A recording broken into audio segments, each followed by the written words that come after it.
20 लाख करोड़, वाह वाह वाह की घोषणा खोखला।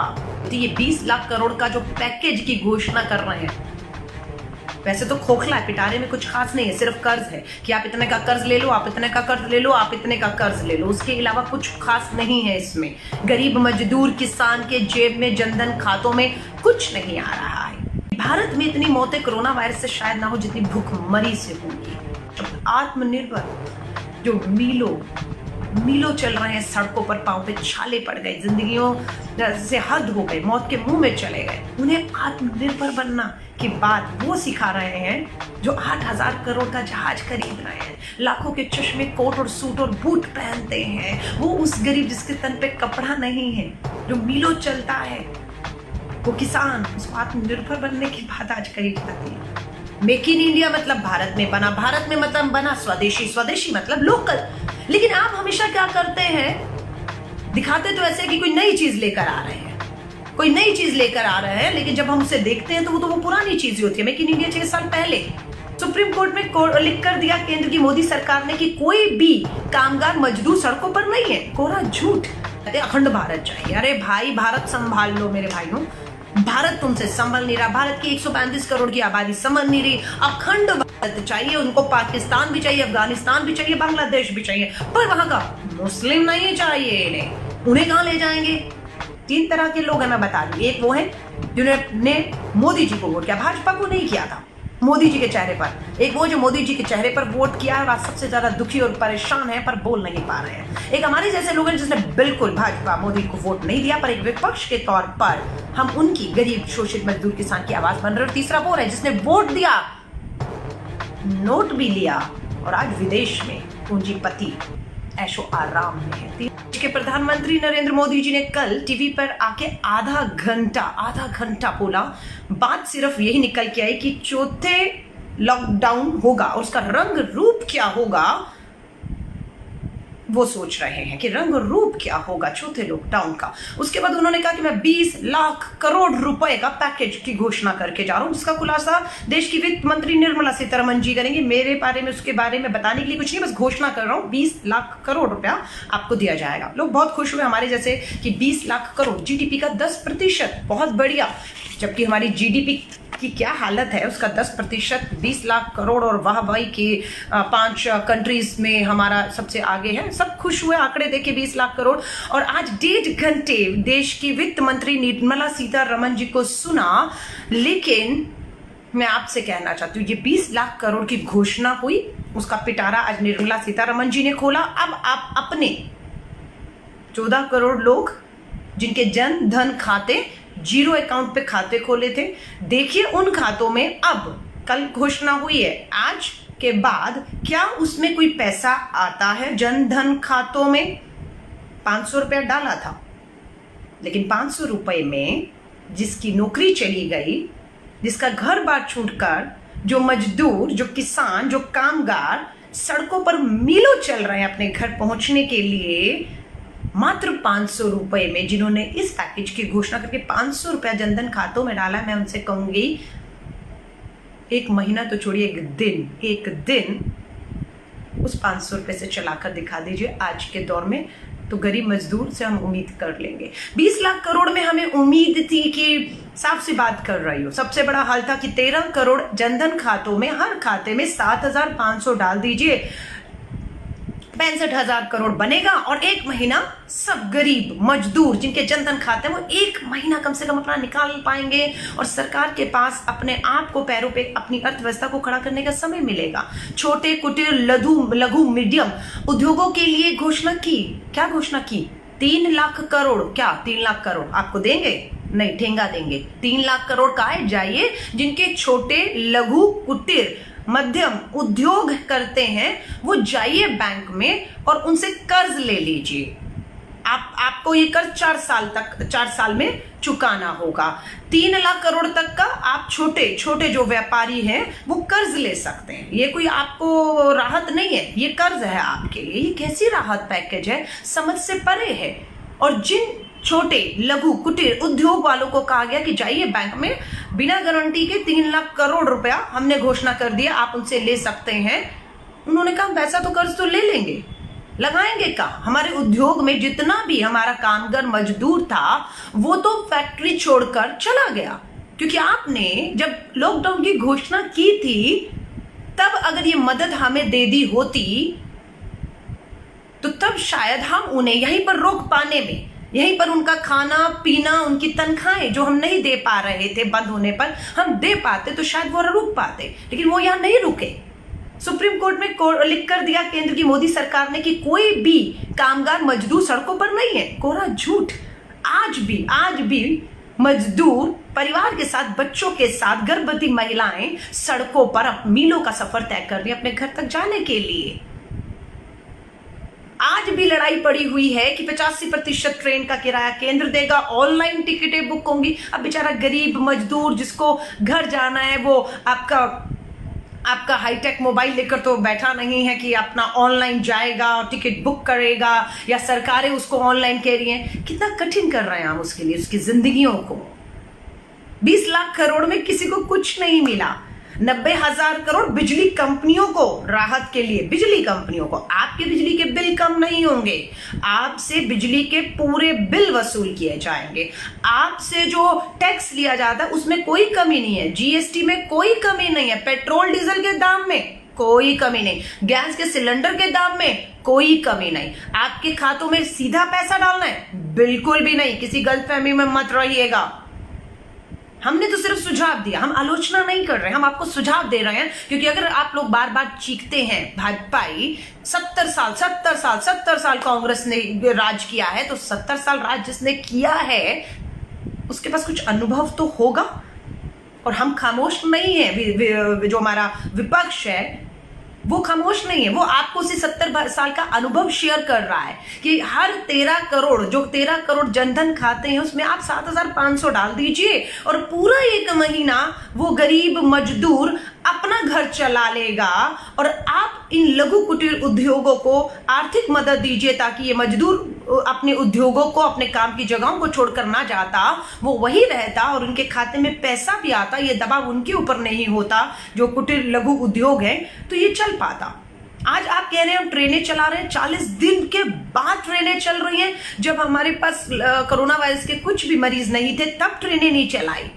आज 40 दिन के बाद 75,000 कोरोना वायरस के पीड़ित पहुंच चुके हैं और अब आप कहते हैं हम ट्रेनें चला रहे हैं। अच्छी बात है चला रहे हैं, पर बहुत देर कर दिया आपने इन ट्रेनों को चलाने के लिए। और आज एक और जनता की जीत हुई है। 40 दिन के बाद देश के प्रधानमंत्री नरेंद्र मोदी जी को झुकना पड़ा, क्योंकि उनके 2014 के जो चुनावी भाषण के वीडियो थे, भाइयों और बहनों, देश का पैसा है, सरकारों को जवाब देना चाहिए नहीं देना चाहिए कि जनता का, देश का पैसा कहां खर्च हो रहा है। प्रधानमंत्री नरेंद्र मोदी जी के 2014 के चुनावी भाषण थे। लोगों ने वीडियो निकाले, खोजे और उन्हें 2020 6 साल बाद उन्हें याद दिलाया, प्रधानमंत्री जी आप खुद ही तो कहते थे कि पारदर्शिता होनी चाहिए, जनता का पैसा है, जवाबदेही होनी चाहिए, तो आप क्यों पीएम केयर फंड को छुपाए बैठे हैं कि किसने कितना पैसा दिया, आपने कहां कहां खर्च किया है। और उसका चेहरा बने राहुल गांधी और पूरी कांग्रेस ने विपक्ष का धर्म निभाते हुए हमला किया। बिल्कुल पीएम केयर फंड की पारदर्शिता लाइए, कितना फंड कहां से आया, कहां खर्च करे, क्यों नहीं आप देश को बता रहे हैं। आज देश के प्रधानमंत्री को जनता के सामने, देश के सामने झुकने पर मजबूर होना पड़ा। अपनी मर्जी से खुलासा नहीं किया, जनता के दबाव में झुकना पड़ा। और जब झुके तो खुलासा किया है, 1-2 हजार करोड़ की मैंने यहां दिया, मैंने वहां दिया, लेकिन अभी तक कुल कितना आया उसका नहीं मालूम है। बट हाँ, इतना दिया कि 40 दिन के बाद पीएम केयर फंड में आज बताया। वो भी जब हमने पूछा कि रेलवे मंत्रालय तो घाटे में है, फिर भी वो पीएम केयर फंड में 151 करोड़ देता है और मजदूरों को निःशुल्क टिकट नहीं, उनसे भी टिकट वसूली जा रही है, वो भी इस समय पर। तब जाकर जब सोनिया गांधी जी ने कह दिया कि सब टिकटों का जो खर्चा है वो हमारे जैसे कार्यकर्ता, कोई 1 टिकट का खर्चा देगा, कोई 2 का देगा, कोई 10 का, कोई जिसकी जितनी हैसियत है, हम लोगों ने वो देने शुरू किए। हमारे जैसे लोगों ने, किसी ने 5 लोगों की टिकट का भार अपने सिर पे लिया, किसी ने 10 का लिया। जब तक ये घोषणा नहीं हुई थी तब तक ये भी नहीं कहा गया था कि 85% केंद्र देगा और 15 राज्य देगा। अब 15% राज्य में बिहार और दिल्ली में झगड़ा पड़ा हुआ है। दिल्ली का मुख्यमंत्री कहता है कि 15% मैं क्यों दूं, बिहार वाला कहता है कि मैं क्यों दूं। बिहार का मजदूर बेचारा फंसा रहा, मजबूरन दिल्ली सरकार ने दिया, लेकिन वो लेटर लिखकर बिहार सरकार से अपना 15% वापस मांग रही है। इसलिए अब खर्च करने के लिए फिर वही बात है, मजदूरों को कहा जा रहा है कि आप ऑनलाइन टिकट ले लीजिए और आपकी टिकट के पैसे बाद में दे दिए जाएंगे। आप यकीन करते हैं कि ऐसा ही करेंगे? और अगर टिकट का पैसा आज भरेगा तो लाएगा कहां से? उसकी तो नौकरी छूट गई, उसका तो घर छूट गया, वो तो सड़कों पर पूरे परिवार के साथ। और आपकी टिकटें भी कोई 50-60 रुपए की नहीं है। टिकटों पर आप सब्सिडी या उसको पर राहत के बाद भी टिकटें 500-600 रुपए और एक आदमी की। और 4 का परिवार है तो 2-2 हजार रुपए की टिकट, उसके खाते में तो आपने 500 डाले हैं। मैं आपसे कहूंगी पीक आना अभी बाकी है। मई और जून के अंदर पीक अभी आएगा। सरकारों की क्यों तैयारी नहीं है? दिल्ली के मुख्यमंत्री ने कहा था 100 अस्पताल तैयार है, 35,000 बिस्तर तैयार है। अब वो कह रहे हैं कि अपने घरों में रहो, अपने घरों में रहो, क्योंकि उनके पास कोई व्यवस्था नहीं है, किसी तरह की कोई व्यवस्था नहीं है। वो सिर्फ केंद्र सरकार की तारीफों में इतने व्यस्त हैं कि वो नहीं आपको इलाज दे पा रहा है। हाथ खड़े कर दिए, दारू की दुकानें भी खोल दी, मोटा पैसा भी कमा लिया, टैक्स पेट्रोल डीजल पे भी लगा दिया, फिर भी कमाई आ गई, लेकिन सरकार नहीं चला पा रहे, तनख्वाहें नहीं दे पा रहे हैं, अभी भी कह रहे हैं। तो क्या करेंगे? कितना निचोड़ेंगे इस गरीब जनता को? मुझे ये बताएं। मैं आप सभी लोगों को सिर्फ ये कह रही हूं, ये 20 लाख करोड़ के पैकेज में आप खुद देख लीजिएगा, अगले 1 महीने इंतजार कर लीजिए। मैं ये नहीं कह रही कल प्रधानमंत्री जी ने आधे घंटे का 20 लाख करोड़ के पैकेज की घोषणा की, आज 1.5 घंटा देश की वित्त मंत्री निर्मला सीतारमण जी ने इतना बड़ा बातें की, लेकिन आया क्या? जल्दबाजी मत करिए, 15 दिन इंतजार करते हैं, महीना इंतजार करते हैं। 20 लाख करोड़ जीडीपी का 10% बता रहे हैं। आपके बैंक में पैसा आया? बताइएगा मुझे जरूर। आपकी कोई नौकरियां आपको क्या वापस मिल रही हैं? आपकी जो सैलरी, आपके जो वेतन, आपके जो मेहनताना रुका हुआ था, क्या वो मिल गया आपको? क्या आपके पेट्रोल डीजल के दाम कम करके आपको कुछ गरीब को राहत दी? क्या गैस के सिलेंडर का दाम खत्म हुआ? घोषणाएं हो रही हैं, बहुत मोटी मोटी घोषणाएं हो रही हैं, और 1-2 वीडियो कहीं से लाकर बनाकर वाहवाही लूटी जा रही है। तो मैं आप सभी से कहूंगी, अपने खुद के गिरेबान में झांकिएगा कि हमारे खातों में, हमारी जेब में कितना पैसा इस 20 लाख करोड़ की राहत से आया है, या हमारी जेब से मात्र टैक्स के नाम पर पैसा निकलवाया गया है। लेकिन घरों में रहिएगा। मैं अभी भी कह रही हूं, खतरा टला नहीं है, खतरा टला नहीं है। पीक आना बाकी है। 75,000 लोग कोरोना वायरस से पीड़ित होकर 2,500 लोग मौत के मुंह में जा चुके हैं, जबकि ये 2,500 का आंकड़ा भी लोग कहते हैं सच नहीं है। सरकारें अपनी नाकामियों को छुपाने के लिए इस मौत के आंकड़े को छुपा रही हैं। टेस्टिंग आज भी जितनी होनी चाहिए वो नहीं हो रही है। जिस तरह का इलाज अस्पतालों में होना चाहिए वो नहीं हो पा रहा है। मैं आपको कह रही हूं, अगर आप इसे हल्के में लेंगे तो मुसीबत अपने अपने परिवार के लिए आप खड़ी कर लेंगे। अगर आप सोचेंगे कि अलका लांबा झूठ बोल रही है, कोरोना वायरस के मामले नहीं बढ़ रहे, अलका लांबा झूठ बोल रही है, मौतें नहीं हो रही, अलका लांबा झूठ बोल रही है कि सरकार हमारी जिम्मेदारी लेकर हमें ट्रीटमेंट नहीं दे पा रही है, तो आप अपने आप को धोखे में रखेंगे और आप अपने आप को फंसा लेंगे। घरों में रहिए, मास्क का इस्तेमाल करिए, हो सके तो ग्लव्स का इस्तेमाल करिए, बाहर जाएं तो लगातार हाथ धोते रहिए, लोगों से डिस्टेंस बनाकर रखिए, भीड़ वाली जगहों पर कतई मत जाइए। 4th लॉकडाउन की घोषणा ये साबित करती है कि अभी वर्स्ट, बुरे से बुरा होना बाकी है। अभी ये सब आपके हाथ में है कि आप अपने आप को, क्योंकि सरकार की तैयारियां खाने के ऊपर, राशन की दुकानों पर, दारू की दुकानों पर, देखा आपने किस तरीके से बस अड्डों पर हमारे मजदूर जो है, रेलवे स्टेशन बस अड्डों पर किस तरीके से भीड़ में पहुंचे। रहो, उनके घर तो बहुत दूर थे, उनकी फैक्ट्रियां तो बंद हो गई, उनके रोजगार काम धंधे चले गए, उनको वेतन नहीं मिल रहा था, उन्हें घर जाना था, और आपने कोई व्यवस्था नहीं किया। 40 दिन के बाद आज ट्रेनें चालू करते हैं, वो भी कब, जब 17 लोग ट्रेन की पटरी में ट्रेन के नीचे आके अपनी जान दे देते हैं। जब विपक्ष आपको लगातार आप पे हमले करता है और आप कहते हैं हम राजनीति कर रहे हैं, नहीं, विपक्ष राहुल गांधी जी हो या कांग्रेस अपना विपक्ष का धर्म निभा रहा है। अगर हमने आवाज ना उठाई होती, ये 20 लाख करोड़ का जो पैकेज की घोषणा कर रहे हैं, वैसे तो खोखला है, पिटारे में कुछ खास नहीं है, सिर्फ कर्ज है कि आप इतने का कर्ज ले लो, आप इतने का कर्ज ले लो, आप इतने का कर्ज ले लो, उसके अलावा कुछ खास नहीं है इसमें। गरीब मजदूर किसान के जेब में, जनधन खातों में कुछ नहीं आ रहा है। और सही कहा है विशेषज्ञों ने कि भारत में इतनी मौतें कोरोना वायरस से शायद ना हो जितनी भूखमरी से होंगी। ये सच है, यकीन ना हो तो आंकड़े उठाकर देख लीजिए और इंतजार करिए।